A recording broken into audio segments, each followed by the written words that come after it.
मौला अली का एक फैसला। हजरत उमर के द्वार में एक बार दो औरतों ने एक ही जगह दो बच्चों को जन्म दिया, एक लड़का और एक लड़की। इसके बाद उन दोनों औरतों में झगड़ा हो गया। झगड़ा इस बात पर था कि एक औरत कहती थी लड़का मेरा है और लड़की तुम्हारी, जबकि दूसरी औरत कहती थी नहीं, लड़का मेरा है और लड़की तुम्हारी। जब लोगों ने उनका झगड़ा देखा तो वे दोनों औरतों को हजरत उमर के पास ले गए और पूरा किस्सा सुनाया।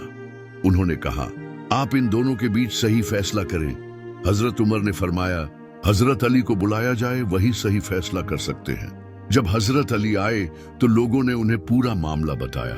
मौला अली ने फरमाया, इन दोनों औरतों को एक एक छोटा बर्तन दो और उनसे कहो कि पर्दे में जाकर अपने अपने बर्तन में दूध निकाल कर लाए। जब उन औरतों ने दूध लाकर दिया तो मौला अली ने फरमाया, एक तराजू मिजान लाया जाए। जब तराजू लाया गया तो मौला अली ने उसमें दोनों औरतों के दूध को तौल कर देखा। एक का दूध हल्का था और दूसरे का भारी। मौला अली ने फरमाया, जिसके दूध का वजन ज्यादा है वही लड़के की माँ है और जिसका दूध हल्का है वही लड़की की माँ है। ये देखकर लोगों ने पूछा, या अली, आपने यह फैसला कहां से और कैसे किया? मौला अली ने फरमाया, कुरान से। फिर सब लोग अपने अपने घरों में जाकर कुरान खोलकर देखने लगे कि कहां दूध से संबंधित कोई बात लिखी है।